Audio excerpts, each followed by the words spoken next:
So it's been 2 years and I'm finally getting around to review Scoob, the movie, which came out on May 15th of 2020. Technically the real release date, which many people forget, was 2019 of May, but due to the pandemic and, cinemas being closed because they weren't essential, the movie got postponed for a year. But then as COVID restrictions were still happening in certain parts of the world, the movie was switched to a theatrical release to a video on demand release.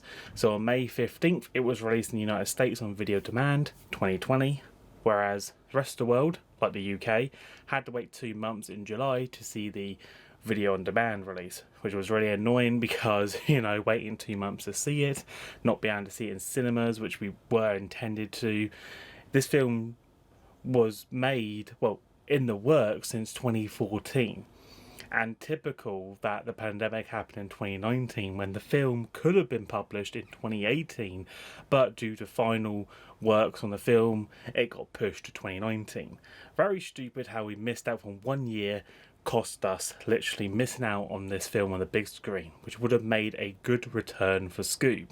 Now, I'm not saying it didn't return to the big screen, because it did. Eventually, it did get a theatrical release later on when the pandemic sorted itself out and it was much more calmer.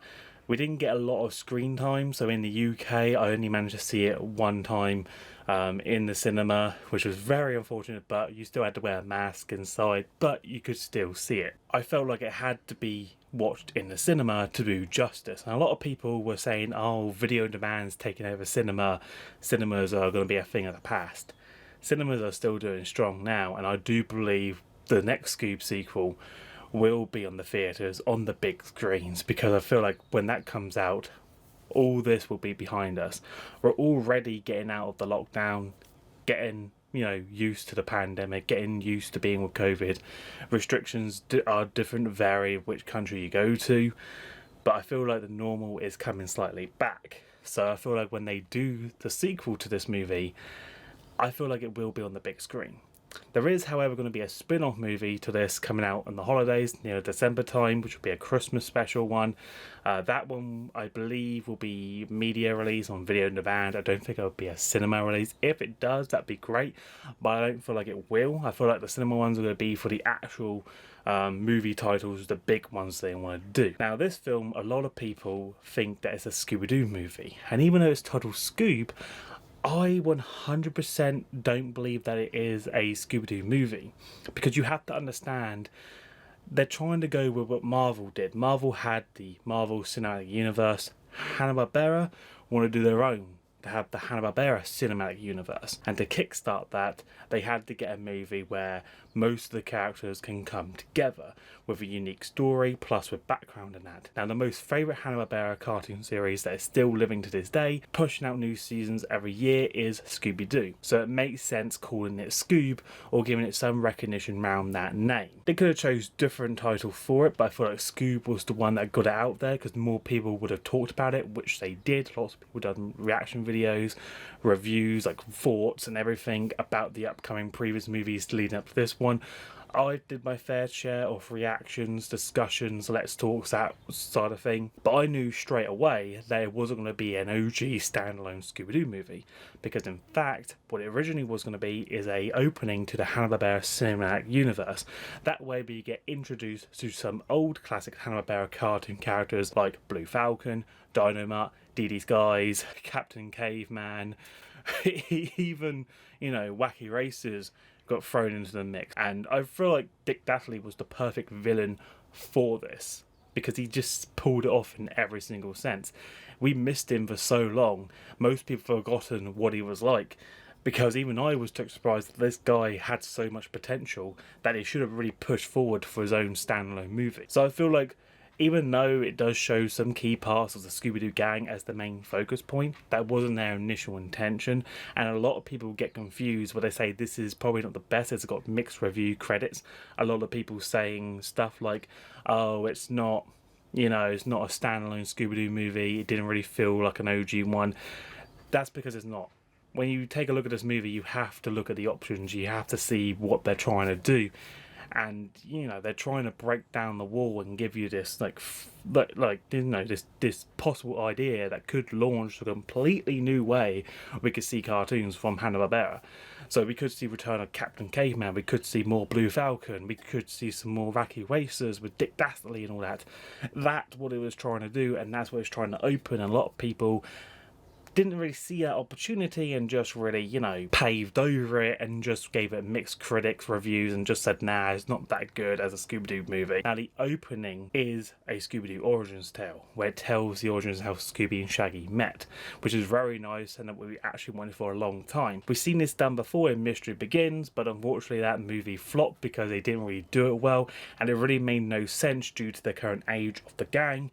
Maybe set in an all new universe, but really didn't fit in the timelines as we know it, so I really didn't like how they did that. Pupney Scooby-Doo gave their approach onto a young Scooby-Doo cast of the old days before they did went out and do their big mystery solvings, but unfortunately that series flopped just like Mystery Begins, wasn't really that good, and some things needed to be worked on. Whereas this one actually shows Shaggy and Scooby first meeting when Scooby's a pup, which is how it should have done in many others. The opening scene is very, very funny because Scooby's a stray dog, trying to survive, stealing food, getting chased down by the law. I got a stray dog on a tube of compressed meat.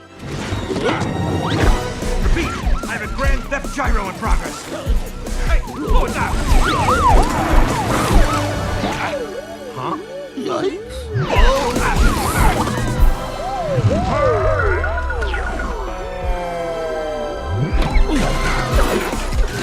Then you run into Shaggy, and Shaggy is this guy who has no friends and is alone and pretty much listens to depressive music about being alone. One is the loneliest number. Lonely, I'm Mr. Lonely. Hello, Myra Glass. Welcome to another episode of my new podcast. Friends, who needs them? You do. This week's challenge, put yourself out there. When the hand of friendship is offered to you, take it. You can do it. Now, go. Make some friends. While he's sitting down talking to his made-up, sandcastle friend. How was your day? Oh, you want me to start? How polite, Sandy. Well, I told my mom I was meeting my pals at the beach. So if she asks, this technically counts as a play date. But it's all good. I like eating lunch by myself. And hanging out by myself. And playing ping pong by myself. I lose a lot of balls. Scooby-Doo then appears, they get talking, and then they finally have something in common. I gotta warn you, it's got gummy worms, tater tots, and ketchup leather. I know, no liverwurst. It's not like me to forget the protein. Yeah, I get it. Nobody likes my sandwiches. Whoa!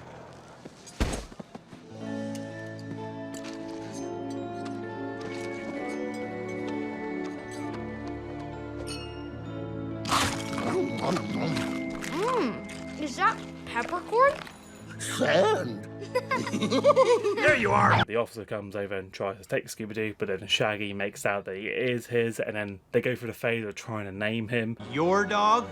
He's like totally mine, if you want to be. I'd like that very much. Okay, then. What's his name? I don't have one. His name's Snacks. What? Snacks. I mean, Scooby. Middle name? Doobie? Last name? Do. All right. If the dog has a middle name, there's no punishment for damages or theft. And I feel like that's very nice, just looking at objects, just to name a dog that you don't even know of before. So, yeah, the opening and especially the whole origins between the two is fantastic, and especially them leading up to meeting the gang as kids. So it's like a Halloween bit where they're going trick-or-treating, Shaggy loses his candy, gets thrown into this haunted house. Gang's all there with Fred, Velma and Daphne. I'm Fred. This is Velma. Hi. And that's Daphne. Hey, I'm Shaggy, and this is Scooby-Doo. Nice to meet you.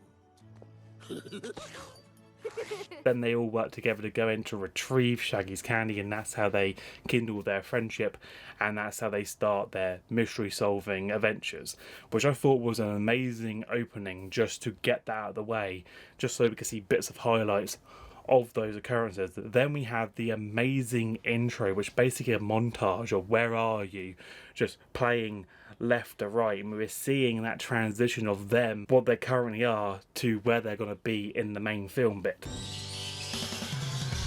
Scooby-Dooby-Doo, where are you? We got some work to do now. Scooby-Dooby-Doo, where are you? We need some help from you now. Come on, Scooby-Doo, I see you, pretending you got a sliver. But you're not fooling me, 'cause I can see the way you shake and shiver. You know we got a mystery to solve, so Scooby-Doo, be ready for your act. Don't hold back. And Scooby-Doo, if you come through, you're gonna have yourself a Scooby snack. That's a fact.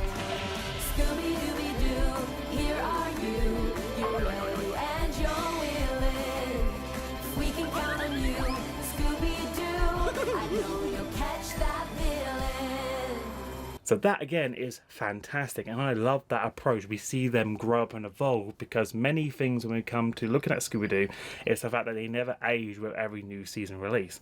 Being nearly 60 years of Scooby-Doo, seeing that they're all the same age really plays with your mind when you're trying to figure out how old they are, and did they solve all these mysteries in a year's gap.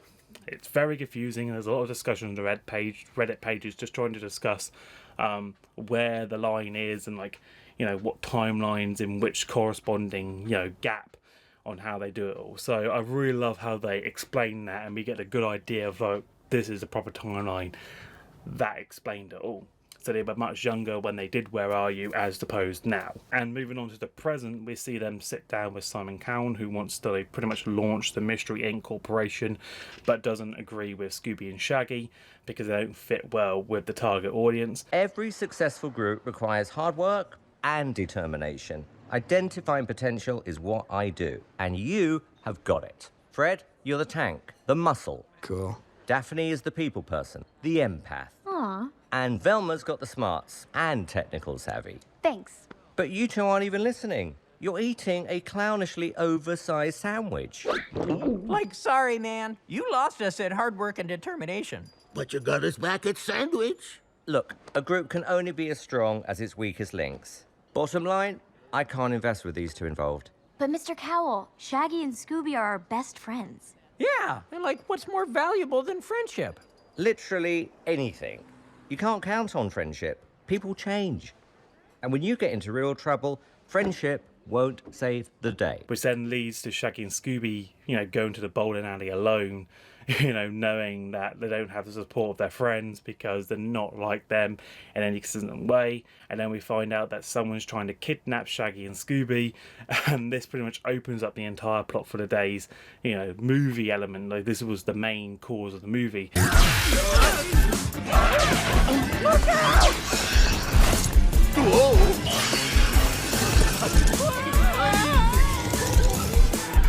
No running. That's when we get introduced to Blue Falcon, who saves them with Dynamite, with Dee Dee Skies, teaming up to try and save the world from Dick Dastardly, where he's trying to, unlock some ancient tomb to find some treasure from Alexander the Great. The storyline itself does sound bonkers when you just say it out loud, but, from doing it all to introducing these new characters, that's the way you want to go. You want to introduce as many characters as possible. Introducing Blue Falcon, introducing Dynamite, especially looking at them now with the new suits, seeing that, he's the son of the original Blue Falcon, and he's just carrying on the legacy, but he's nothing like his father. Those were key elements and character developments that you want to definitely see. And I do feel like if they do a Blue Falcon movie, they could do the origins of him taking up the mantle to where he is now, and then do the continuation movie carried on after this movie ends. So they had that potential to carry on the legacy of Blue Falcon and making a successful series or movie elements. Same with Dee Dee Skies, as we saw Captain Caveman later on in the film.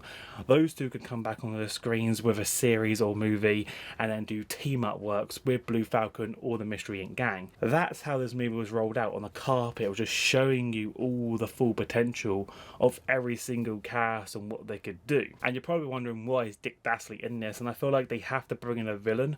And when you look at Hanna-Barbera's like whole entire show, Dick Dastardly is pretty much, you know, an A-class villain to use, you know, with his sidekick Muttley. Like, those two are the unique pair. They're up to no good and they're always up to schemes. And this is something that they would definitely do together, because, you know, when you think about a good villain, what better comedy duo to have these two? Stupid, but cunning and well equipped. And they really did pull it off, especially Dick Dastardly's costume disguises and the little humour between him and Scooby trying to pronounce his name, where he says his name's Dick, but Scooby says Frick because he can't say the D because he's a dog.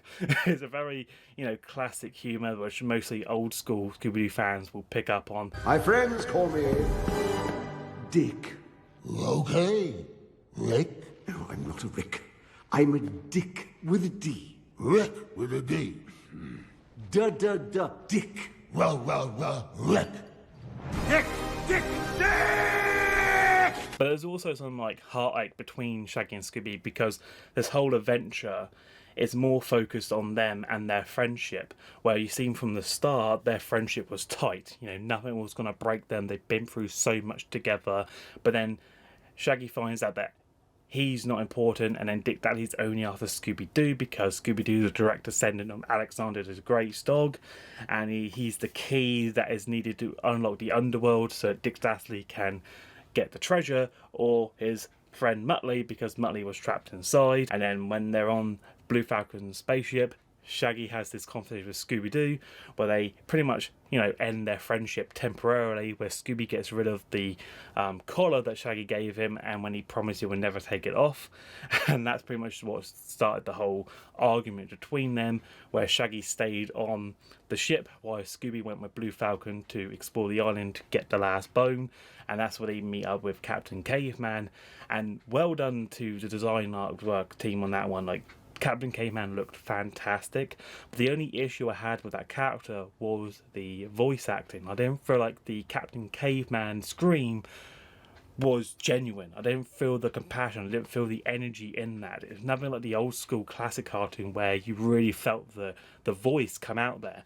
I really felt like the Captain Caveman in this movie was lacking some, you know, spark, that initial energy that we wanted to see from the classic series. You can call me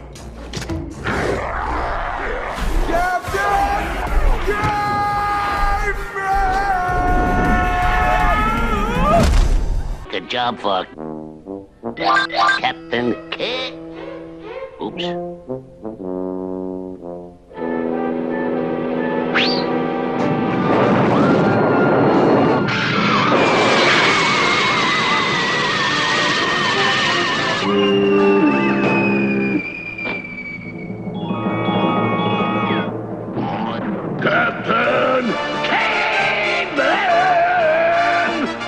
Again, I feel like the humour's there, and, you know, it's great how Captain Caveman was speaking slow so they could understand. Hello?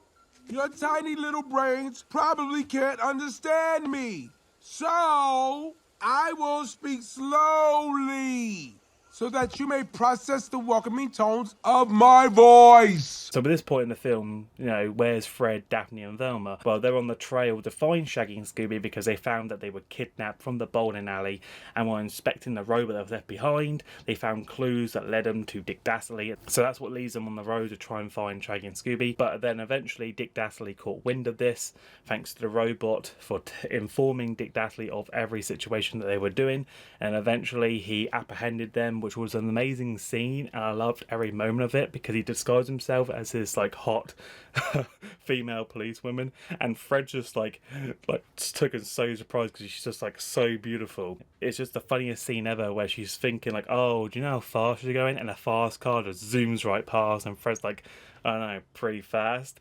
But the most funny bit is when they're on like discussing about Dick Dastardly. the officer goes, "Oh, I bet he sounds like a really cool guy," and they're just like, "No, he's not. He's hideous," that sort of thing, and he just rips off the entire costume, and that like probably was one of the best scenes from the entire movie. Like, officer, this guy is really dangerous. Ooh, dangerous. Sounds like he's a handsome guy. Oh, no. Bulbous nose, huge chin. Yeah, but in a cool way. Like Joao Depardieu. No, in a super gross way. Like a rat and a mound of hair had a baby. How dare you! Dick Dastardly! I have so many mixed feelings. but yeah, they get kidnapped. Then Dick Dastardly has to steal Fred's face, a bit like Face Off, but except, you know, without losing the face. And then he meets up with Shaggy, and then they get like a little emotional, and then pretty much sets them on the path to find Scooby. Shaggy, Scooby-Doo is in grave danger. Dastardly's on his way here right now, and he won't stop until he gets him. Dastardly? We can't let that happen. Exactly. Now take me to Scooby-Doo. But what was another great scene is when they question Shaggy on how did Fred get his van here. Where did that anachronistic van come from? Fred brought it, but that's not How do you get the van to a prehistoric world hidden miles beneath the North Pole? I don't know. Why don't you ask Fred? Who's Fred? Right now... And then it's just like literally gets kidnapped by Fred, who's in Dick Dastardly's disguise. Dick Dastardly? That's right! This had some very cool mask elements as well, because if you take a look at the entire gang's look at mystery solving, they never come across a mask as so believable as Dick Dastardly's. They've always gone past the fourth element and, you know, saw past the monsters' masks, but when it came to a villain, the mask totally blew them away. I believe it blew the audience away as well. They weren't expecting it. Like, even the ending of this is fantastic. Seeing the gang come in with the mystery machine, flying towards the enemy, getting blown out of the sky, and then you just see Fred see his beloved mystery machine get blown up while all the others are hiding. He's looking at his mystery machine in horror, knowing he's lost his baby, his one true vehicle, the one that he's always been obsessed with, which we saw in many different movies where he's like in love with his van almost, get destroyed, and he just goes full Rambo on us and just charges towards the enemy. You shall be avenged.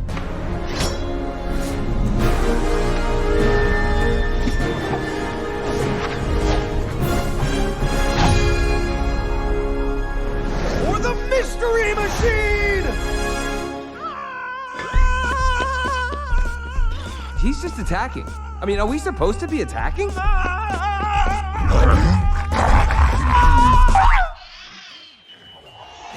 I feel like they gave each of the characters their own unique like take on each scene, and you just saw that humour between each of them. Each of them brought out what we've seen over the coming years of every single Scooby-Doo installment leading up to now, especially with Blue Falcon.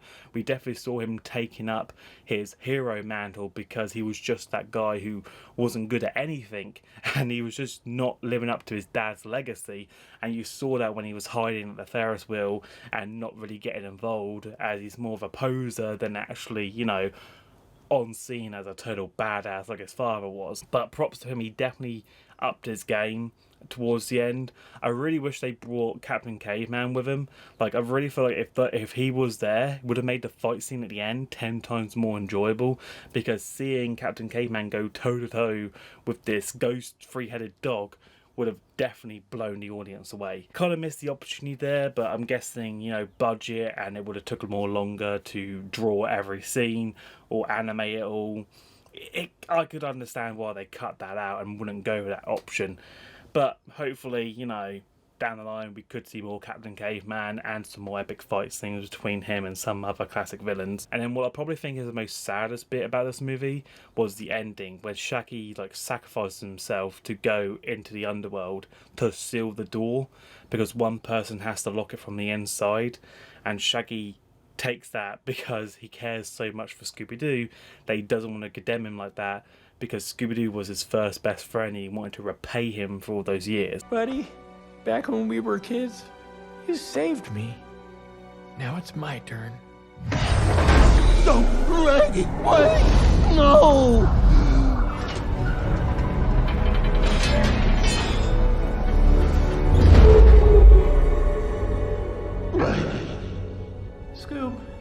the best friend I could ever ask for. And he always will be.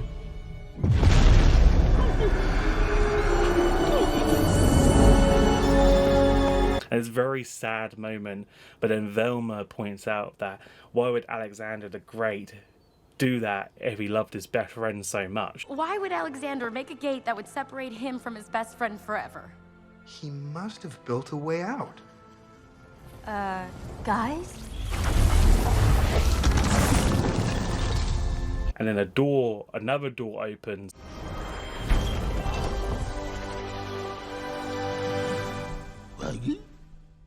And you just see the dog boot Shaggy out. And then that's when Scooby and Shaggy like pretty much rekindle their brotherhood right there. So the whole movie definitely did a fantastic job at making it a good Scooby-Doo movie as much as it could, without, you know, trying to make it a full dedicated movie about Scooby-Doo and the gang, because they wanted to share it with so many other Hanna-Barbera characters. So we had that nice little connection between the Mystery Inc. gang and the Blue Falcon. We also saw those brief interactions with Captain Caveman, and then we also saw Dick Dastardly as the main villain for once, pulling off all the stops. And, you know, he pretty much nailed it. I feel like they nailed it as the villain part, and I do hope he makes a comeback, because at the end of the film we find out that he did escape from prison, so he could be back on the revenge path. We don't know, but, you know, maybe we might get a League of Villains saga. That'd be pretty sick. But yeah, I really feel like when they release a sequel, it will be much more bigger impact, and I do believe that they will eventually get around to releasing a dedicated Scooby-Doo movie, because at the end of this year we're seeing a Scooby-Doo spin-off show from Scoob, which is going to be a holiday special for Christmas, which is going to be fantastic. And I'm probably guessing that's why we haven't had any animated movies this year so far, because they have thrown off this big one, which is just blowing me away. But the fact that we haven't had a Scooby-Doo movie yet this year, and this one just pops on the table, and it's like, we ain't got no trailer yet, but it's coming. And then we got the untitled sequel to Scoob, which is coming in the works, which probably might be a few years down the line, because you've got to understand, this movie was in the works since 2014. It took until 2020 to get released. That's 6 years of just waiting on this movie, of them working on it to get to where it is now. And a lot of you are probably wondering why I have not mentioned about the voice actors.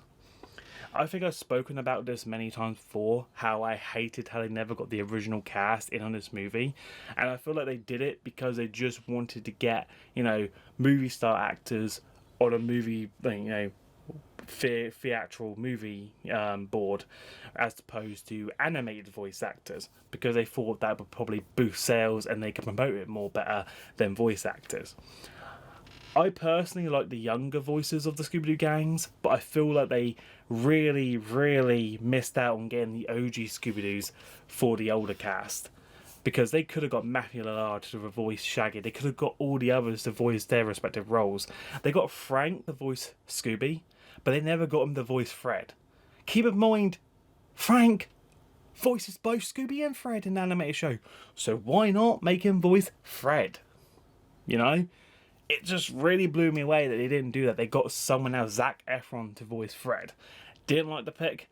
I thought he was alright, but he's no Fred material, let's just say that. So yeah, this film definitely had its fair share of blowing us out of proportion, but I really wouldn't say it wasn't a good Scooby-Doo movie, and I really wouldn't call it a Scooby-Doo movie. I would call it a Hanna-Barbera cinematic opening movie, because that's what it was. It introduced to these lovely, rich characters that we haven't seen for a long time. Like, ask yourself this, when was the last time you saw Captain Caveman? And most of you probably never saw the series as a kid. So there's a lot of opening new doors, and I think that's great, you know, just trying to get more people into these old shows. And I really hope they work on it and release some more, because I feel like we definitely do deserve it, and I feel like we can definitely put it off by putting more out there.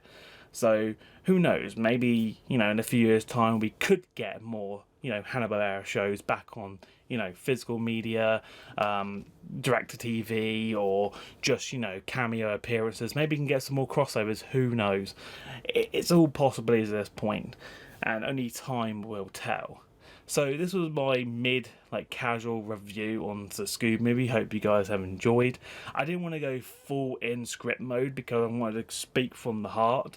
I just want to sit and talk about the film and just go over key points that I thought I enjoyed from it, which I think I did. I talked about mostly from the start to the end, so that was pretty much what I was trying to go with. But I feel like this film was definitely up there as a redemption, and I'm so glad I eventually saw it in theatres. But I really wish it would have been more screen time on theatres. I know there's no point because of video demand, and it did well in the opening 3 weeks, but I kind of missed that. I wanted to see it on day one, and I had to wait 2 months or 3 months just to go see it. It's just such a nightmare seeing on video on demand where you want to sit down in the cinema and see it on the big screen, but it's just one of those things. The pandemic took us by surprise, and we didn't know what we were doing, and we didn't know how long it would last. We're just coming out of lockdown this year and just trying to get back to the norm, and it's just one step at a time, really. So yeah, I hope you guys have enjoyed this. If you did, please leave a like, comment below what you thought, subscribe if you're new and you haven't done already. When you do subscribe, tick that bell icon to keep up to date with all the latest, and I'll see you next time. But until then, take care.